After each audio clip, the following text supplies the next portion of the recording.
And welcome everybody to another edition of the GSMC Sports Podcast, brought to you by the GSMC Sports Network. As always, I'm your host Kenneth Grunfelder, and it's great to have you guys here on this Monday, April 21st. We have a lot to cover on the show today. Before I get into all that, just want to remind you guys, as always, to tip or donate, get your comments recognized. Make sure to hit that super chat button in the chat if you want to see me acknowledge any thought or comment you may have throughout the live broadcast. Makes the show more lively, more entertaining. Between myself, the host, and you guys, the viewers, we appreciate your guys' viewership each and every day. So any contribution you can make to the show means the world to us as we put out content for you guys each and every day. And also the other way to help out the show is by going to the link at the bottom of the show segment on the ticker, GSMCPodcast.net. That is GSMCPodcast.net. And this is the final Monday of myself hosting a GSMC sports podcast. So, yes, this is the final week of me hosting shows. We are going to go out with a bang. Got the NFL draft this week. Going to cover that a lot. We'll cover it a little bit later in the show. But yes, this is the final week. So we're going to enjoy it, and it's going to go very fast. So let's get into what we are going to discuss today. So we are going to start off the show. We're going to recap all of the NBA action from over the weekend, including the play-in games. That'll be a little later in the show. I'll pair that up with the other Game 1 games. But we'll start off, we'll talk about the Lakers and their loss to the Timberwolves. Are they in trouble after that loss, losing 117-95? So we'll get into that. We'll talk about the Knicks and their comeback win against the Pistons. Like I said, we'll get into the other NBA action from over the weekend, the other Game 1s around the NBA, and we'll briefly talk about the play-ins, like I said. We'll talk about the 49ers a little bit. Would their Super Bowl window officially close if they give Brock Purdy a massive contract extension? And then in the final part of the show, we'll talk about what teams need to ace their draft on Thursday, starting on Thursday. So let's get into the first topic, which is talking about the Lakers and their loss to the Timberwolves. So the Lakers, like I said, they lost 117-95. Anthony Edwards, a very good game for the Timberwolves. And the Lakers talked a lot about this at the end of the game. J.J. Redick talked about it. LeBron talked about it. They felt like they were prepared for the game, but they felt like they were outmatched physically by the Timberwolves. And there was really never a point in the game where you thought the Lakers were going to come back. I mean, at certain points during the game, it looked like they started to make a run, but ultimately they ended up losing. For the Lakers, Luka had the best game out of everybody. He had 37 points, went 12 of 22, went 5 or 10 from 3, 8 of 9 from the free throw line. LeBron only had 19 points. Austin Reeves, not a great shooting night. He had 16 points, but he was 5 of 13 from the field, 3 of 8 from 3. And there really wasn't any contributions from anybody off the bench for the Lakers. Jackson Hayes, 1 point, 3 rebounds, was 0 for 2 from the field. And that 1 point was from the free throw line. Rui Hachimura had 9 points. And the Timberwolves, now the Lakers outscored the Timberwolves in the first quarter. But from then on, the Timberwolves outscored the Lakers, in every single quarter. They scored 38 points in the second quarter, 35 points in the third quarter, and then they outscored the Lakers 23-17 in the fourth quarter. And looking at their side of things, Anthony Edwards, 22 points, 8 rebounds, 9 assists, was 8 of 22 from the field. Jaden McDaniels had a good game, 11 of 13 shooting, 25 points, went 3 of 3 from the three-point line. Julius Randle, he had 16 points. Naz Reid off the bench had 23 points. And, again, that's the difference. Lakers, really didn't get any contributions from anybody off the bench. Dante DiVincenzo went 4 of 9 from the field. He finished with 9 points. And, you look at the comparisons for both teams. And, the Timberwolves shot 51% from the field. Lakers shot just under 40%. and they shot 50% from the 3-point line. Lakers shot 36.6%. They were out rebounded. Turnovers. Timberwolves got 18 points off of turnovers to the Lakers 9. And they also had 25 fast break points to the Lakers 6. So they were really scoring at will. And again, they have the size advantage against the Lakers. And that was, I would say one of my concerns going into the game. The Lakers don't have, that big man on this team. And I was saying, they got to rely on LeBron James and Luka to have these big games. And, Luka did have a big game, but, it still didn't matter. I do think Austin Reeves will have better games in this series, because he's that third option, on this team. And, he had some big games down the stretch for the Lakers.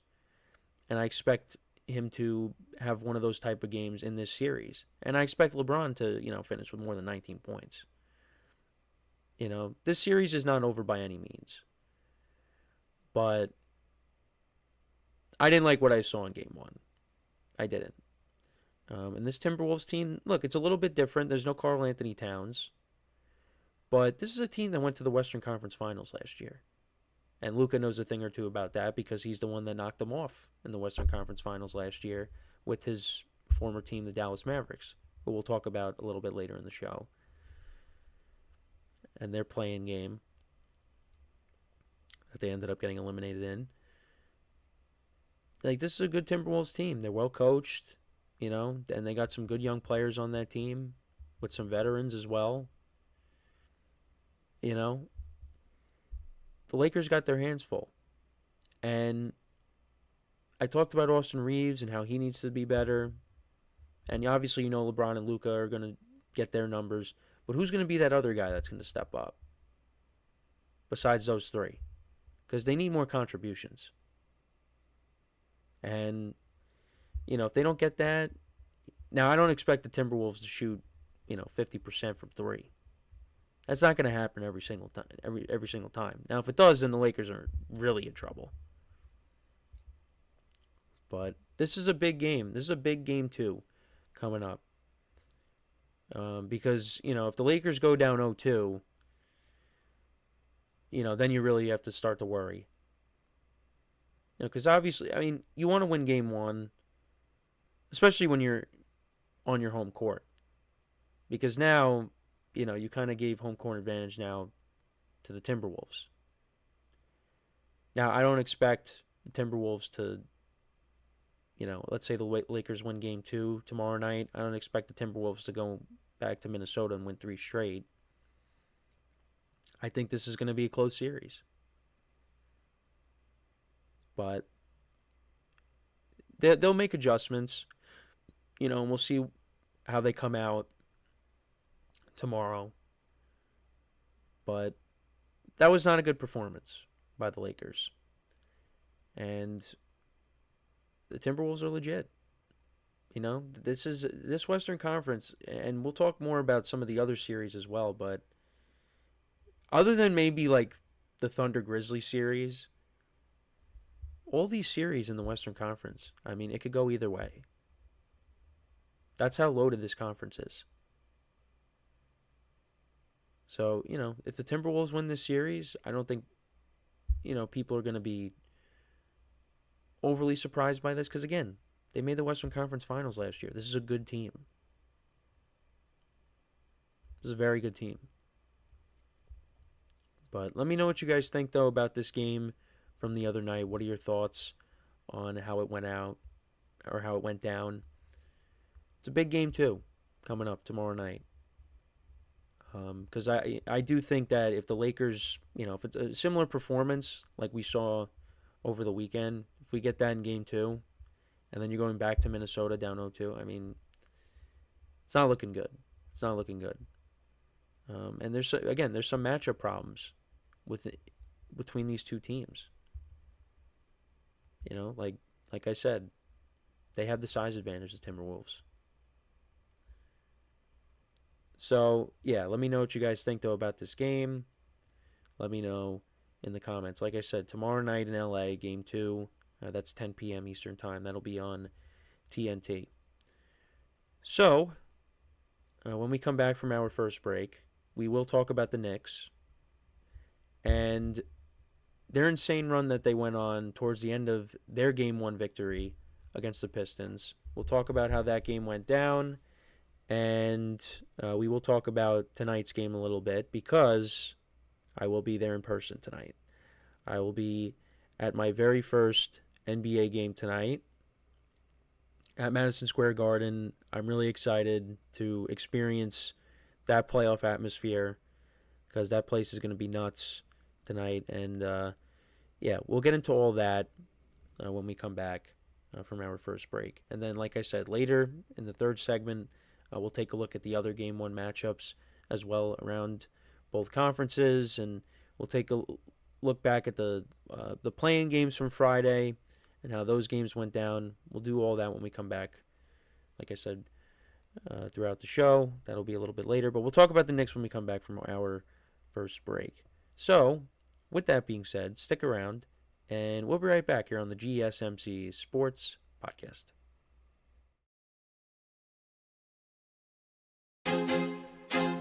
I feel like I'm losing my mind. Is everybody in the world blind? Please, Lord, give me a sign, a sign.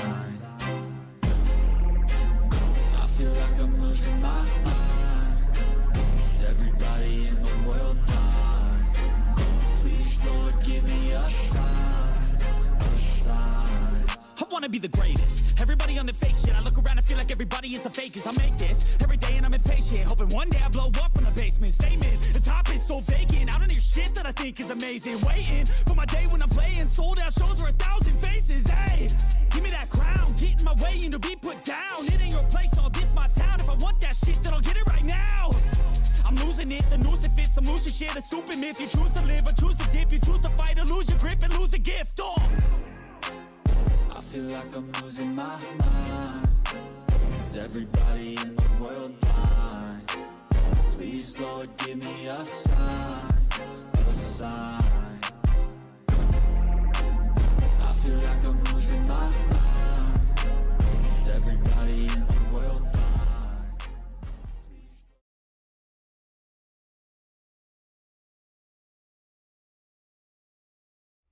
All right, and we're back here on the GSMC Sports Podcast, and for the second part of the show, we are now going to talk about the Knicks and their win over the Pistons, and Game 2 is tonight, like I said.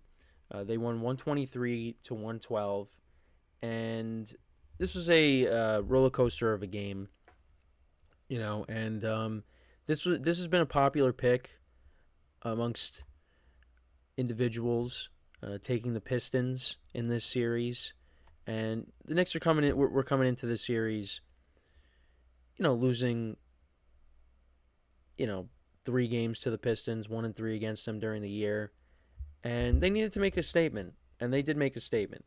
Now, I still think this is going to be a long series. You know, the Pistons kind of malfunctioned towards the end of the game there, because the Knicks went on a 21-0 run, which I don't think, you know, from me watching basketball, I've never seen that kind of a run. You know, and the Pistons turned the ball over a lot during that run as well, and the Knicks just did not miss. But, you know, going late into that game, and, you know, it looked like the Pistons had control. It looked like they were going to steal Game 1, and, you know, home field advantage was going to shift into their favor. And, you know, Cade Cunningham didn't have his best game either. You know, in his playoff debut, he went 8 of 21 from the field, but he finished with 12 assists and 21 points. Went 4 for 5 from the free throw line. Tobias Harris, who has that playoff experience, you know, he had 25 points. He went 8 of 13 from the field. Tim Hardaway Jr., he had 19 points. He went 7 of 13 from the field. Malik Beasley, he finished with 20 points off the bench. Yeah,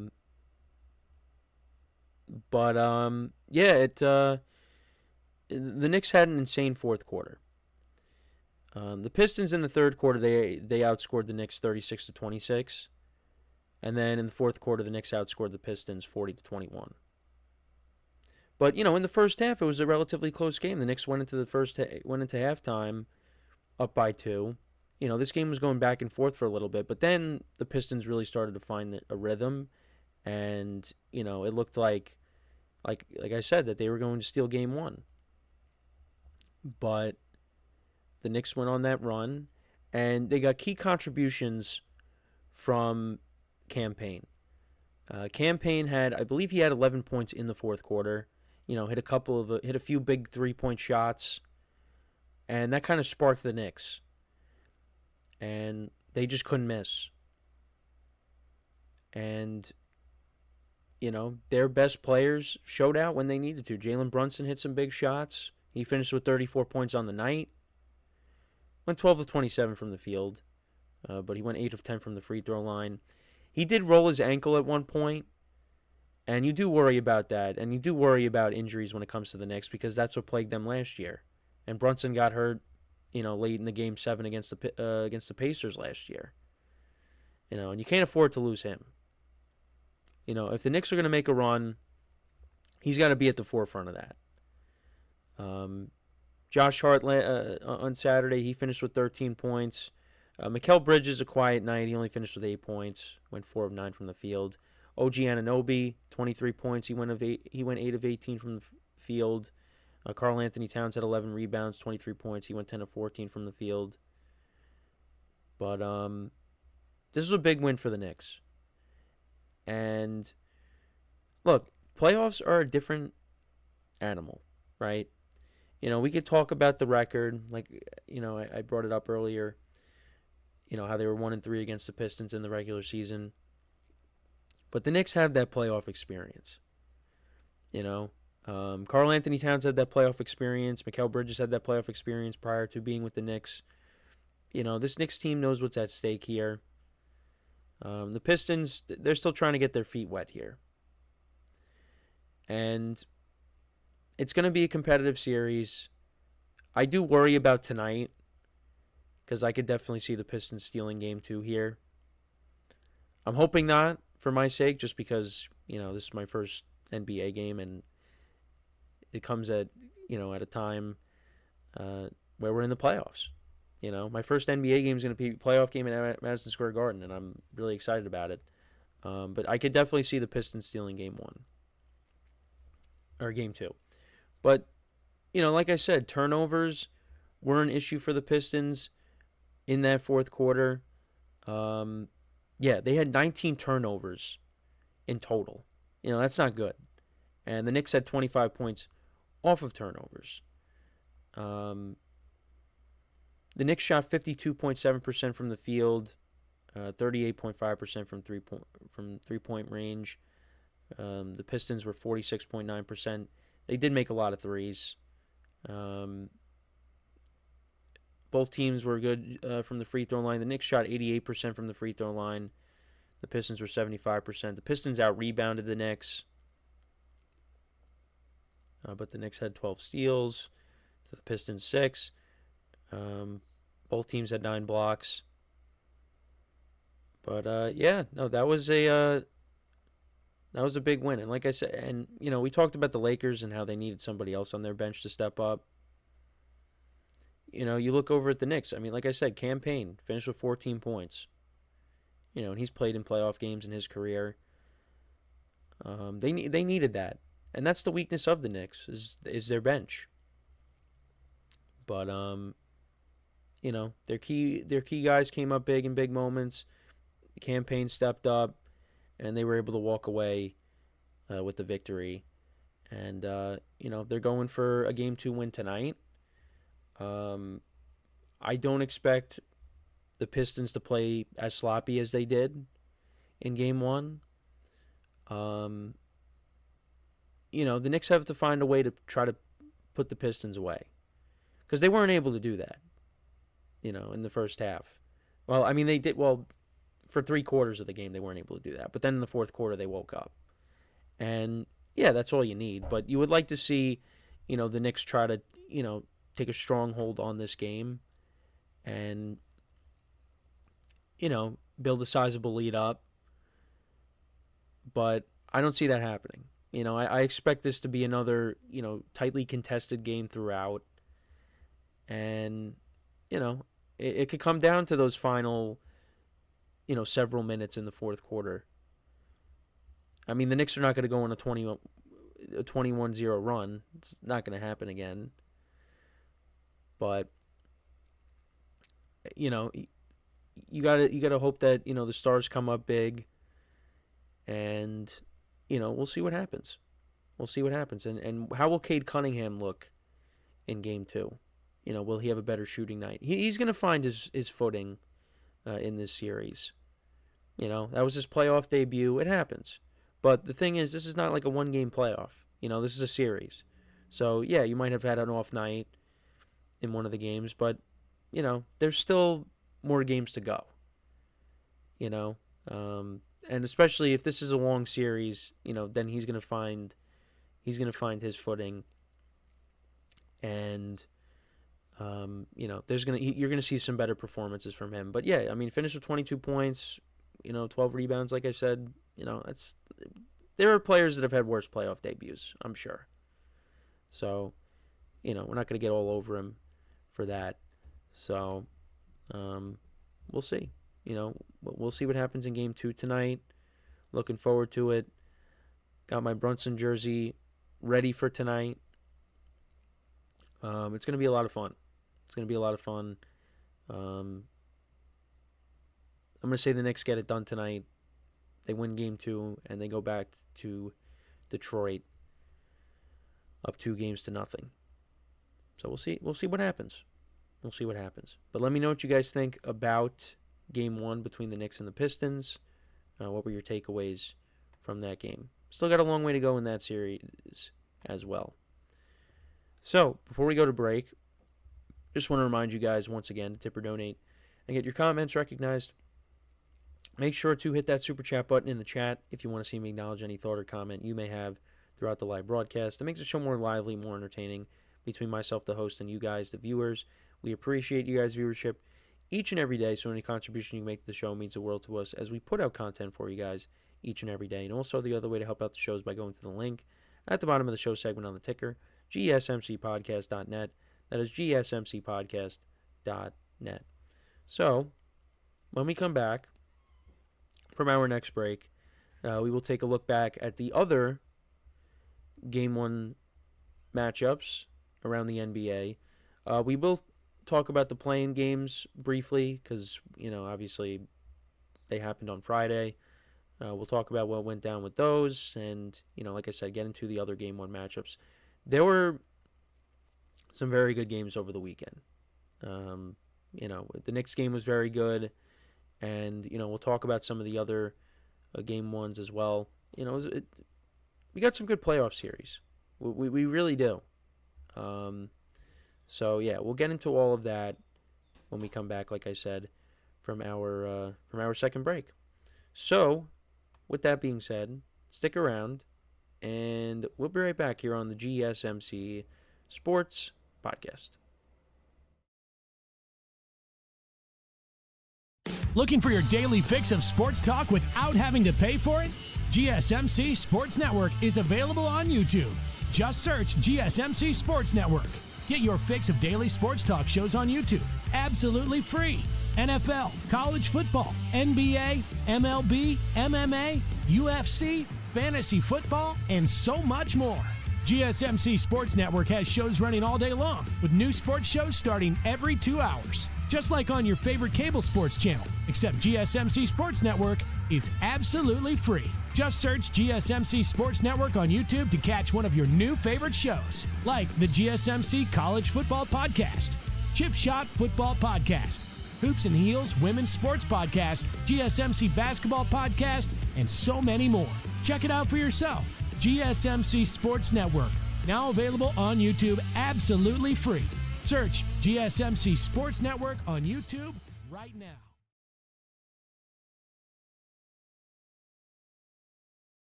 All right, and we are back here on the GSMC Sports Podcast. And for the third part of the show, we are now going to talk about the rest of the NBA playoff action from over the weekend. We will start off with the playing games from Friday. Didn't get a chance to talk about them, of course, because, that was going into the weekend. But the Heat knocked off the Hawks in overtime in a wild game, 123-114. Tyler Hero had another good game. He finished with 30 points. Bam Adebayo, a double-double in the game, 11 rebounds, 17 points. Andrew Wiggins had 20 points. Trae Young finished with 29 points. But yeah, it wasn't looking good for the Heat, but they were able to, come away with the victory. And, they had control of that game. But then the Hawks, they outscored them 29-20 in the fourth quarter. They did take the lead late at one point, but the Heat were able to come back and push it to overtime and get the win. And then in the second game, the Grizzlies had control the whole time against the Mavericks. 120-106, they ended up winning. They had a really big lead at one point, but it was too much for the Mavericks to overcome. Anthony Davis did finish with 40 points. But, the Mavericks, their season ended up coming to an end, which I wasn't surprised by. I mean, I still took them, but in the game. But, yeah, the Grizzlies were the better team. All 5 of their starters finished in the double digits. Zach Edey had a double-double. John Morant finished with 22 points. Not a great shooting night. But, yeah, their season came to an end. And they just kept showing Nico Harrison. That was just the topic of conversation throughout that entire game. And now we go into a very unique offseason. It doesn't seem like Nico Harrison's job is at stake, which you kind of figured. But Mavericks got to stay healthy next year. I think with Kyrie Irving coming back, I think they said he's going to come back by January of next year. So, I mean, you get him back. I mean, this is still a good team. It's just that trade never should have been made. And they said defense wins championships. Well, he said defense wins championships. That was the philosophy of why the trade was done. But I just don't agree with the decision. But, ownership signed off on that. So, that it is what it is. But we go into now the Game 1 matchups, the other Game 1 matchups we didn't get a chance to talk about. Saturday's games, the Pacers and the Bucks. The Pacers won 117-98. They had full control of that game. They outscored the Bucks 34-18 in the second quarter. Giannis did finish with 36 points. But this is not the same Bucks team that we've seen in the past. They traded for Kyle Kuzma. They traded, Chris Middleton for him, and he was not good. He went 0 for 5 from the field, 0 for 2 from the free throw line. He finished with 0 points. 0 points, 0 rebounds, 0 assists. Brook Lopez only had 4 rebounds. He had 9 points on the day. You had Tyron Prince. He finished with 0 points. Ryan Rollins, he finished with 5 points. You did get contributions from A.J. Green off the bench and Gary Trent and Kevin Porter. But I just think the Pacers are a better team. I think if the Bucks are able to get Damian Lillard back in some capacity for this series, I think they, that betters their chances, obviously. But, I saw this Pacers team, up close. Well, not up close, but, when they played against the Knicks. And they're a good team. Tyrese Halliburton, looking at his day, he was not great. He went 3 of 13 from the field, 0 of 7 from 3. He finished with 10 points, but they still won the game. Miles Turner had a good game, Pascal Siakam, Andrew Nembhard, TJ McConnell off the bench. I called him, a pest, because that's what he was against the Knicks last year. But this is a good team. And, I definitely see the Pacers taking this. I picked them to win this series. And, the Bucks need more than just Giannis. Guys in their starting lineup are going to have to step up. Kuzma's going to have to step up. They went out and traded for this guy, and he finished with nothing in the stat sheet. So this is a big game 2 coming up for the Bucks. Obviously you'll get 2 games in Milwaukee. Pacers got home field advantage.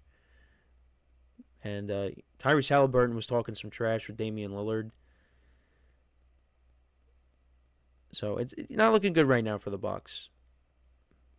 But so the Pacers got the win there. This was probably the best game of the weekend, and that's the Nuggets and the Clippers. This series is dead even. We are going to see games. I don't know exactly like this, but we are going to see more closely competitive games, coming up in this series. The Nuggets, they escaped with a win, 112 to 110. The stars showed out in this game. James Harden, he finished with 32 points. Zubac finished with 21. Kawhi Leonard had 22. For the Nuggets, Jokic finished with 29 points. Jamal Murray finished with 21. Aaron Gordon finished with 25. Russell Westbrook had 15 off the bench, and he almost costed the Nuggets again at the end. But he had some clutch shots down the stretch there. But that's what Russ brings to the table. He has that. I think he said it. He has that effort mentality. But that also, could cost the Nuggets the series here. So he's, got to be careful there. But hey, they were able to get the win. That was huge. But yeah, this series is going to be, back and forth. These are 2 very good teams. The Nuggets, with the questionable decision of letting go of their head coach so late in the season. But look, you still got the best player in the league. You got these players that have playoff experience. So, you still got to give them that respect. And then as for the Clippers, they are a very good team. And that was a tough pill to swallow for them, because they did have the lead in this game, but the Nuggets, they were able to make a late run, came back, pushed it to overtime, and they were able to get the win in overtime. So they're up 1 game in the series, and then we go to the games yesterday. Now, the one I did watch, and this game was under 100 points. Both teams finished under 100 points. That was the Warriors-Rockets game. We'll get into that, but let's get into the other games first. So the Thunder, wow. I did tune in briefly for the game yesterday, but they steamrolled the Grizzlies yesterday. They won 131 to 80. Between the second and third quarter, all right, they put up 80 points. They outscored the Grizzlies 80 to 43. And then in the first quarter, they outscored the Grizzlies 32 to 20. In the fourth quarter, there wasn't a lot of scoring. They outscored the Grizzlies 19 to 17. But they were in full control of that game. All their starters finished in the double digits. Aaron Wiggins, he finished with 21 points off the bench. But Lou Dort finished with 12. Jalen Williams finished with 20. Hartenstein finished with 14. Chet Holmgren finished with 19 points and 10 rebounds. And Shea didn't have a big game. He only had 15 points, 4 of 13 from the field. So, despite that, they still won by 51 points. So, you expect him to have better games as we move along in this series.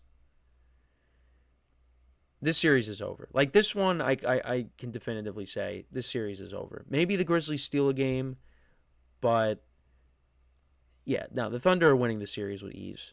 John Moran was not great, 17 points, 6 of 17 from the field. No one really shot the basketball well in this game. They They finished. They went 32 of 93 from the field. The Grizzlies in this game, they shot 34%. The Thunder shot 50%. The Grizzlies shot 17% from the three-point line. Thunder were 35% from the three-point line. They were out-rebounded. Turnovers. Thunder got 24 points off of turnovers to the Grizzlies 10. Fast break points, 27-5. The Thunder just had their way. And my friend had a little bit of a wager on this game, and he took the Grizzlies alternate spread. I think it was like plus 16 and a half. And he was like, if you can't cover 16 and a half, like, what are we doing? Well, no, they didn't. Not even if he did double that. If he did 32 and a half, they wouldn't have covered that.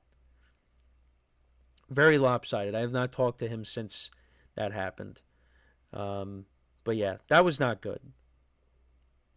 But listen, the Thunder, they're the number 1 seed for a reason. And the Grizzlies, they're a team that let their head coach go late. And it's just, it's not a good day for them. Now again, it's one game, but to me, that series is a wrap. Did watch a little bit of the Magic Celtics game from yesterday. The Magic did have the lead at one point. They did well in the first half. I think they were winning. They were winning at halftime. What were they up? They were up 1, I think.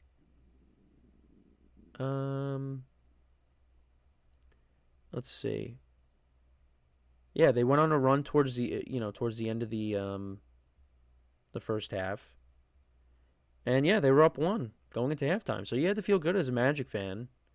But then the Celtics, they woke up in the second half. They outscored them 30-18 in the third quarter, 25-19 in the fourth quarter. Paolo Banchero had a very good game. He finished with 36 points, 11 rebounds. Franz Wagner finished with 23 points. Didn't really get any contributions off the bench for the Magic. Derek White was actually the leading scorer for the Celtics. You would not think that. But yeah, he finished with 30 points, 7 of 12 from 3, 10 of 18 from the field.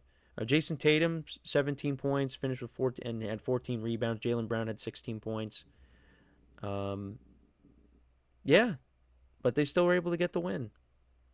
So, like we talked about with Shea, you expect Tatum and Jaylen Brown to have better games than this, and despite them, not lighting it up yesterday, they still won. But that's how good the Celtics are. There's a gap between them and the Magic, and the Magic are a good team, but they're not in the Celtics category. They're just not. So the Celtics picked up a Game 1 win. The Heat and the Cavaliers. Cavs got the 121-100 win. The Heat just don't have enough to compete with the Cavs. So that series I expect to wrap up pretty quickly. Donovan Mitchell finished with 30 points. Darius Garland had 27. So, yeah, I expect that to be a 4-game sweep, honestly. And then the game I watched last night, the Warriors and the Rockets. Warriors continue their dominance over the Rockets in the playoffs.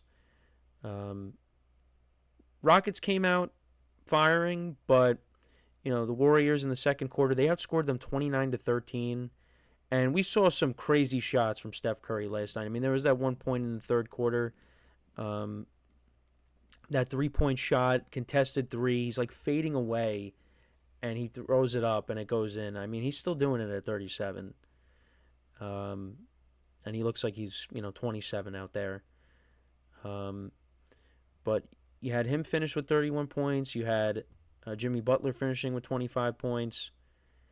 And yeah, this game, both teams finished under 100 points. And I think Ernie Johnson said on the post game for TNT, said that's only happened 30 times out of the 1,200 games that were played this season. That's amazing. But yeah, the Warriors, they picked up the win. Şengün, he had 26 points. He was their leading scorer for the Rockets last night. Fred VanVleet, not a great shooting night. He went 4 of 19 from the field, 2 of 13 from 3. He finished with 10 points. But yeah, the Warriors, like I said, continue their dominance against the Rockets. And now home field shifts in their favor. So, yeah, let me know what you guys think, though, about the Game 1 games. What were your takeaways from them? Let me know in the comments. So we are going to take our next break, and then when we come back, we'll talk football. We're going to talk about Brock Purdy and, his potential contract extension. And if he does indeed get that extension, does that officially close the 49ers Super Bowl window? So we'll get into that when we come back from our next break. So with that being said, stick around, and we'll be right back here on the GSMC Sports Podcast.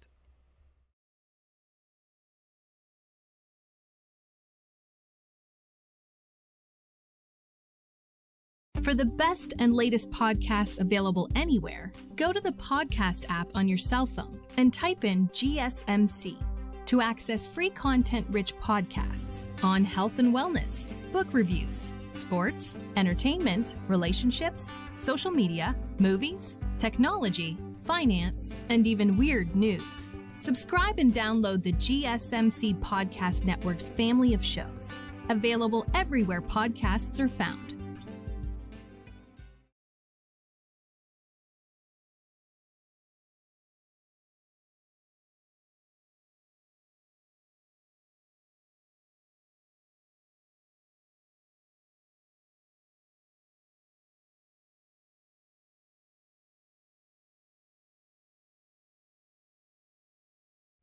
All right, and we are back here on the GSMC Sports Podcast. And for the fourth part of the show, we're going to talk about Brock Purdy and the 49ers. And if Brock Purdy does get this contract extension, does that officially close the 49ers Super Bowl window? Now, what sparked this topic for me is Puka Nacua was recently on a podcast. And, it was Julian Edelman's podcast. And they were talking about Purdy and the contract, potential contract extension. Now, Puka was asked if he thought Purdy, deserved the contract, that's, north of $40 million per year. Or in like the high 40s. And he said, I think mid fours. Saying that it should be closer to $45 million. Julian Edelman noted that if Purdy does take a contract in the mid-40 millions, it would be a smart deal for the club. Nacua said, I think he seems like a smart guy. They have a chance to still be in their window, and I think if he goes for $50+ million, then the window closes. He said, I mean, as long as they have Fred Warner on the other side, I think they'll be able to figure some things out. But yeah, listen, the 49ers had a disappointing year last year, but the previous couple of seasons, they've made these deep playoff runs with Brock. Now, Brock Purdy obviously took over for Trey Lance and Jimmy Garoppolo when they both got hurt, late in the 2022 season. But the 2023 season, they finished with the best record in the NFC. They made it all the way to the Super Bowl, and they came up short. They've gone on these runs. Now, last year, obviously, they finished in last place. There was a lot that happened last year. But, the previous 2 years, they went on these deep playoff runs with him at a massive discount, at a low price because, he's on the rookie contract, last pick in the draft. It's not making a lot of money. So, yeah, you can afford to, keep all your guys. And, now, they've made a lot of moves. They've let guys go. They've traded people away. They traded Deebo Samuel. They lost a couple of defenders. They lost more than that. They lost their backup left tackle. To the Chiefs. They lost Greenlaw and Hufanga. They're now in Denver. Deebo Samuel is now a Commander. They traded him. And they traded Jordan Mason. And you got guys coming back from injuries like Brandon Ayuk and Christian McCaffrey. There's definitely a lot of uncertainty with the 49ers and how they're going to look in 2025. And a Brock Purdy extension, is he worth being paid like the top guys in the league? Well, not the top guys, but the guys that are getting top dollar. Because when you look at the guys that are, the highest paid quarterbacks, some of them you're like, they don't deserve it. like Tua and Trevor Lawrence are getting paid $50 million a year. They don't deserve that. Like more so Trevor Lawrence. I mean, Tua, he had a very good 2023, but he was disappointing in 2024, mainly because he got hurt, unfortunately. And I think he could put up big numbers next year, but he's also got to stay on the field. Trevor Lawrence, I mean, now we're going into now another regime, third head coach, in 5 years. So I don't know, but yeah, I mean Brock Purdy, his level of production has been better than Trevor Lawrence, and it's been better than Tua. And we've seen Brock Purdy and the 49ers go on these deep playoff runs. But, I think what concerns a lot of people is that, the 49ers have this loaded roster, and it's the same tired argument.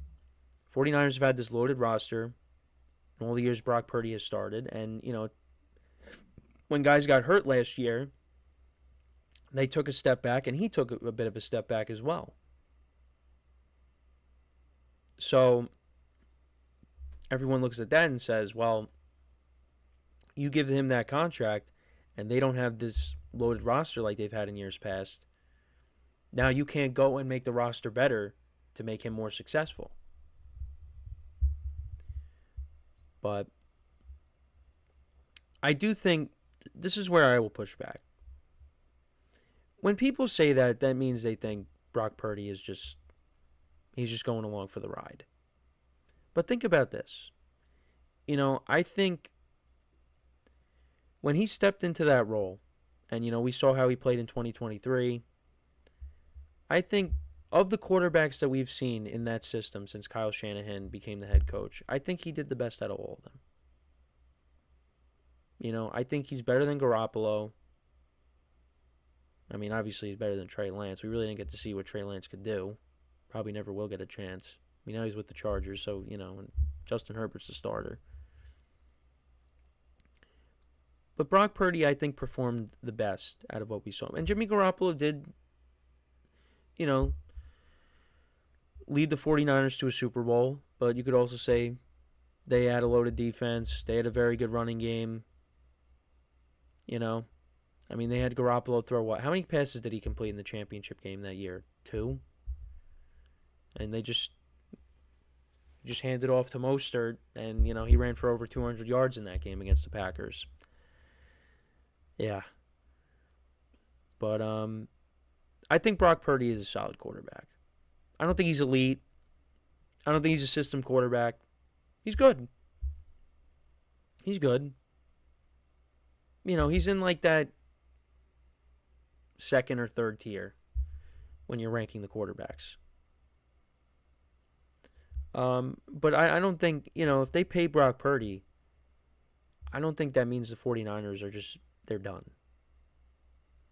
The 49ers, I think, are one of those front offices where they're going to lose talent, but they're going to be able to replace that talent. They're going to find a way. And yeah, there might be some growing pains. They may not be as loaded as years past, but that doesn't mean, they can't revamp this roster and then all of a sudden they're right back to where they've been, the past couple of years prior to last year. Even with Brock Purdy on that huge contract. And, it comes down to, how does Purdy feel? How are these negotiations going to do? How are they going to go? Is he going to want to reset the market?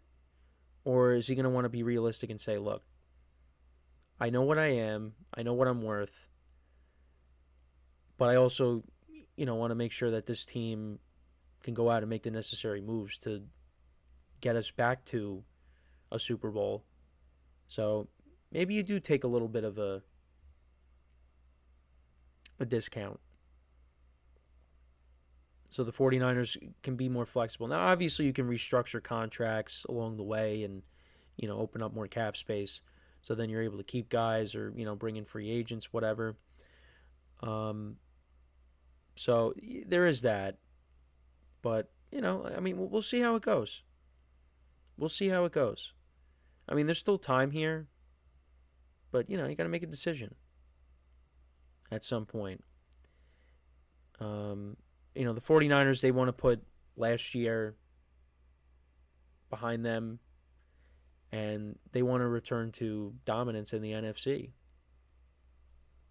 But this NFC is different than it was prior to last year. Or, no, this NFC is different compared to the year the 49ers went to the Super Bowl, the previous year. You got better teams in the conference. Teams within your own division are better. The Rams won the division. You look over at the NFC East. I mean, now you got to deal with the Commanders. The North is really competitive.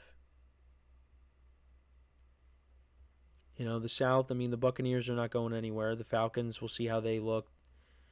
The Panthers and Saints, I mean, look, the Panthers, obviously Bryce Young looked a little bit better when he stepped back in, but they're still ways away. It's really between the Falcons and I think the 49ers are better than the Falcons. And, the Bucs lost a close game to them last year that they could have won. But, yeah. It's the NFC is more competitive, and the Eagles and Lions are not going anywhere.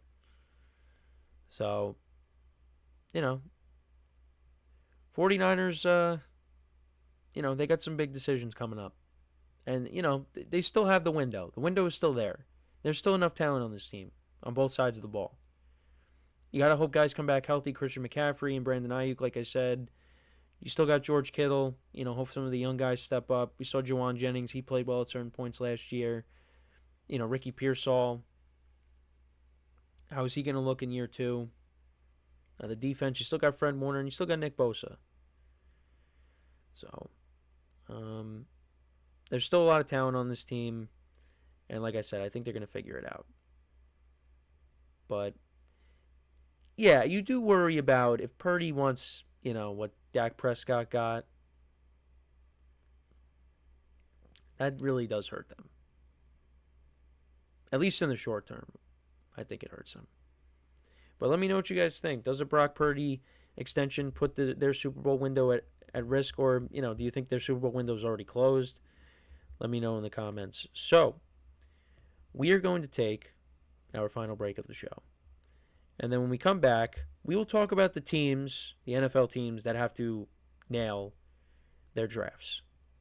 Which teams fall into that category? That is a discussion that we will get into when we come back from our final break of the show. So, for one final time today, make sure to stick around. And we'll be right back here on the GSMC Sports Podcast.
All right, and we are back here on the GSMC Sports Podcast, and for the final part of the show, we are now going to talk about the teams that need to nail their drafts. So the draft is this week. Starts on Thursday. All of our questions will be answered. And let's get into the teams. So I think, we'll start off with the team that I root for, and that is the New York Giants. The New York Giants are probably like the number one team that needs to nail their draft. In more ways than one. This team, for years now, they have been searching for consistency. Many Giant fans thought, including myself, that 2022 was the beginning of something special. Now, that season came to a crashing end when they went to Philadelphia and the Eagles steamrolled them. But, yeah, it's just been regression the last couple of years. 6 wins in 2023, 3 wins in 2024. And the Giants were busy in the offseason. They revamped their quarterback room. They signed guys in the secondary. Brought back some guys in-house. Darius Slayton they brought back, which I thought was a big surprise. Did not expect him to come back. But this is a team that needs to nail it because there are jobs on the line with this draft. Joe Shane and Brian Dable are on the hot seat. And if the Giants don't get it done this year, they're gone. It's as simple as that. They have the number 3 overall pick. And what I would like to see them do, and you guys have heard me say this all the time, since we started talking about the draft, is you take best player available at 3, and then you take a quarterback. Whether you have to trade back into the first round to get it, or you take him in the second round, that's what I want them to do. Now, they could surprise all of us, because there's some people that are speculating that they will take Shedeur Sanders with the number 3 pick. I don't think they should do that. I think you're making a mistake. Take best player available. And then trade back in to get your quarterback. Your quarterback position is not as much of a need as it was prior to free agency. Now, you still need to find your long-term answer. Because, Russell Wilson, who knows if he's going to be with the Giants beyond 2025, and we know what Jameis Winston is. Again, don't want to disrespect Jameis, but he's a walking interception. Sorry. Now, when I went to the game and watched him play against the Ravens, he didn't throw a pick. Now, he should have. He should have thrown a couple, because there were some that the Ravens dropped where it's like, what are you guys doing? And that costed them the game, really. But they need to nail this draft. They have a lot of holes. The interior of the offensive line, quarterback, not just with quarterback. Like I said, interior of the offensive line. I think defensively, you kind of, patched up your secondary, but maybe you still want to add more to that. I think, edge rusher, you went out and got Brian Burns, but, maybe you want to add somebody else to the other side with Abdul Carter. I think there still is another weapon that should be added to the roster. I think they will draft a running back at some point, like later in the draft. But yeah, quarterback is probably, like with this team, yes, quarterback you could say is probably the number 1 need. But again, this quarterback class, this is not the class where you say, all right, we're just going to take whoever. No, obviously, if they like Shedeur Sanders and they want to take him, then you take him. But if you think you can get better value, which you definitely can at 3, you take best player available. And that is whether it's Travis Hunter or if it's Abdul Carter. So that's one team. And the other teams around them, the Tennessee Titans. Obviously, the number 1 pick is kind of a no-brainer. They need a quarterback because Will Levis is not the answer. Some of the free agent signings from last year didn't really pan out. They brought in Tyler Boyd, and that didn't pan out. They definitely need some help with that team. on both sides of the ball. You still got Calvin Ridley, you got Tony Pollard, and they weren't bad signings. They both produced. But you definitely need more weapons on that side of the ball for your young quarterback. Defensively, still a solid unit, but they'll definitely add to it in this draft. Now this is going to be, now you're going into year 2 with this new regime, but now it's going to be year 1 with the quarterback that they want, if that's what they end up doing. So, but yeah, no, the Titans, last couple of years have been disappointing. They were, on top of the division, but not so much anymore. The Browns, yeah, I do think that, there are jobs on the line coming up here. They got to have a good draft. And all signs point to them taking Travis Hunter. Playing opposite of Jerry Jeudy on offense, and then, he'll be playing in the secondary. That would add excitement. That would give the fans, excitement, getting him. And obviously, they paid Myles Garrett in the offseason. But they need to go out and have a good draft. And, I think there needs to be, depth for the offensive line. They could address that. The defense is, still pretty good. But, I think we look at the Browns. The quarterback play last year was a big issue.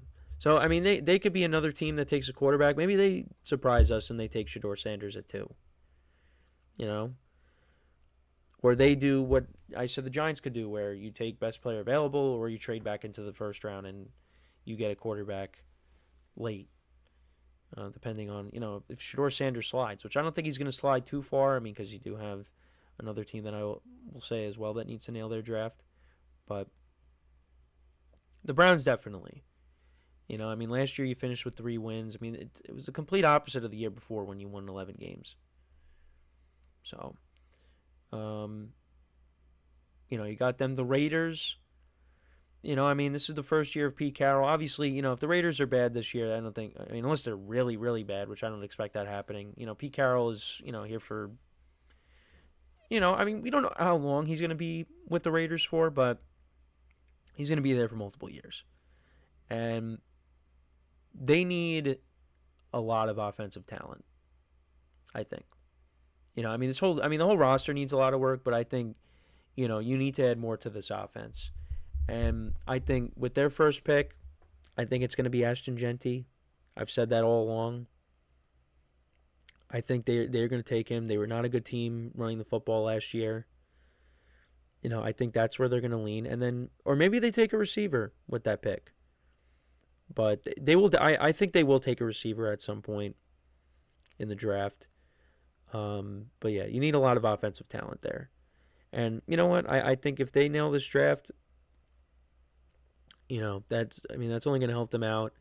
It's unfortunate though for them that they play in a tough division, because even if they are improved, like how many games do you really think the Raiders are going to win next year? But hey, they pull off some upsets. Maybe they surprise some people. I think they definitely can. The quarterback play you expect is going to be better. The coaching is going to be better. So, we'll see what happens there. Trying to think of who else needs to. I guess the Cardinals, right? The Cardinals are a team. They get off to these fast starts and then they fall flat. I think the defense is where they really have to focus on in this draft. Could they add some offensive talent in this draft? Sure. But, you got running backs. You got, you just paid Trey McBride, Marvin Harrison Jr. If you want to add another receiver opposite of him, could. But they need to nail this draft on the defensive side of the ball. So, that's another team. Same thing with the Bengals. Like, you need to nail this draft, again, on the defensive side of the ball. Because that was their weakness. That was their weakness last year, was defense. If they can improve this defense, and then you have everybody coming back next year, Joe Burrow, T. Higgins, Jamar Chase, now they're signed, they're ready to go. If this defense could be average, this team is a Super Bowl contender because their offense is up there with the best. And, if you didn't get off to a slow start, if your defense, could have got a few stops here or there, you'd be in the playoffs, and who knows what would happen. So the Bengals are an easy one, too. Because I think also if you have another bad year, Zach Taylor's gone. I think there's no question. He's gone. If they miss the playoffs, he's gone. But then you could say, well, it's Cincinnati. Look how many years Marvin Lewis was the head coach. So we shall see. I think the Colts as well. That's another team. This is now year 3 with Shane Steichen. I mean, obviously the quarterback position, we'll see what happens there with Anthony Richardson, and they brought in Daniel Jones. But, I think they need to nail their draft defensively. I think there needs to be some upgrades. So, yeah. I think the Packers. I throw the Packers in there too. I felt like even though they did have a good season, again, they went one and done in the playoffs. I kind of throw them in there. Maybe as an honorable mention. But, yeah, I think Dallas. Actually, no, Dallas I would definitely throw in there. Dallas, because Dallas really didn't do much in free agency. They got to improve the running game. You did lose DeMarcus Lawrence in free agency. Zach Martin retired. I think, and that's, they made most of their moves last year, between free agency and the draft. It was through the draft. So, they need to get some impactful guys in this draft as well. They finished 7-10 last year, getting Dak Prescott back from injury. So, there's them. And, the 49ers as well. Because they've made a lot of changes, so I guess the Dolphins. You can throw in a lot of teams, but yeah, actually, but Dallas is a big one. Dallas is a big one that I failed to mention. But yeah, that is pretty much it though for the show for today. But let me know what you guys think though. What teams do you think should have to nail their NFL drafts coming up? But yeah, that is pretty much it for the show for today. The final Monday. Hosting the GSMC Sports Podcast is in the books. As always, thank you guys for tuning in. Make sure to check out all the other shows as well on the network. Make sure to leave a like, comment, and subscribe to both YouTube channels. Wherever you get your podcasts, make sure to check us out if you're on the go and you want to listen to us. So, yeah, until next time, I'm Kenneth Grunfelder signing off from the GSMC Sports Podcast brought to you by the GSMC Sports Network. Have a good day, and I will talk to you guys tomorrow. Take care.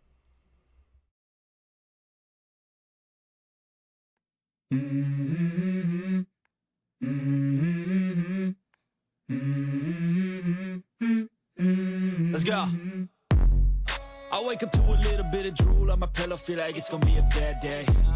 Yeah, I'm tired of shit, and the coffee ain't